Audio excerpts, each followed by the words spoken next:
என்னோட முதல் படம் ஒரு ஃபைட் மாஸ்டர் டான்ஸ் மாஸ்டர் வரை கூட்டு போயிட்டேன். இந்த முதல் முறைவாமல்ல போட் ஓட்டினது 2 பேரும் பார்த்தீங்கன்னா அந்த ஊர் சாம்பியன்ஸ். ஆனால் தெரியாதனமா சாம்பியன் ஜெயிச்சவரை வில்லன் கூட உட்கார வச்சிட்டோம். கடைசியாக வந்தவங்க வந்து ஹீரோவோட போட்டு. அங்கிருந்து ஆரம்பிச்சது முதல் நாளே பிரச்சனை. அவன் எங்கிட்ட தோத்தவன், அவன் வந்து அவன்கிட்ட நாங்கள் படத்தில் தோக்கிறதா நோங்கிறாங்க அவங்க. ஸோ இந்த பிரச்சனையில ஒரு பக்கம். இன்னொரு பக்கம் ஃபைட் மாஸ்டர் டான்ஸ் மாஸ்டருக்கும் பயங்கர காம்படிஷன்.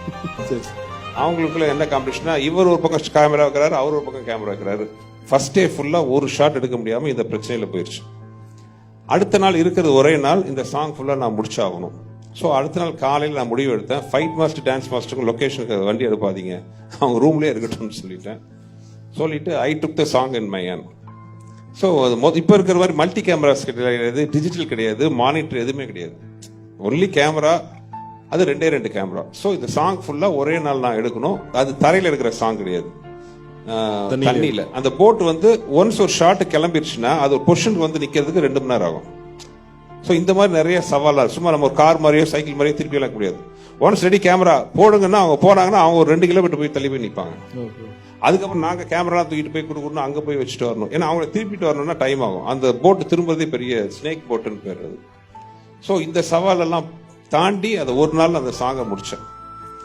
அந்த சாங்கு தான் வந்து எனக்கு வந்து ஒரு மிகப்பெரிய கான்ஃபிடென்ட்டை கொடுத்துச்சு.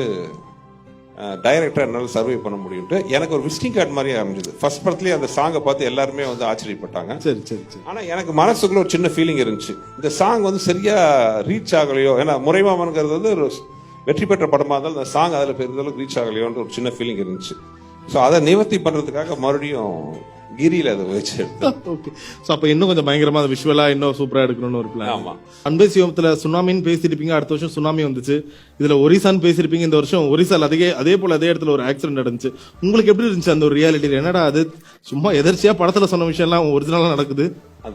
இது சந்தோஷப்படுற விஷயமா வருத்தப்படுற விஷயம் தான் இருந்தாலும், பட் அதுக்கு பின்னாடி இந்த சுனாமிக்கு பின்னாடி ஒரு இன்ட்ரெஸ்டிங்கான கதை என்னன்னா, கமல் சார் படத்துல எல்லாமே ஒரு சிங்கிள் ஷாட் அவர் பெர்ஃபார்மன்ஸ் ரொம்ப பேசப்படுற மாதிரி இருக்கும். இப்போ 3ஆம் முறையில கிளைமாக்ஸ்ல வந்து அடிக்கிறதாக பேசுவாங்க, அப்புறம் குணா ஆகட்டும், பயம் அப்புறம் அபிரா, ஈவன் தெனாலியில கூட பாத்தீங்கன்னா அந்த இலங்கை பாஷையில பயம் எல்லாம் வரும்.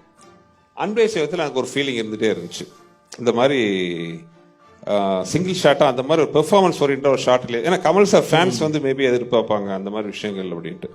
அது விஷயமா அவர்கிட்ட இந்த மாதிரி ஒன்று இருந்தால் நல்லா இருக்கும் சார். அது எப்படி சார் திணிக்க வேண்டாம் சார், கதையோட வந்தால் நான் பார்க்கலாம், இல்லைன்னா திணிக்க வேண்டாங்கிற மாதிரி சார் சொன்னார்.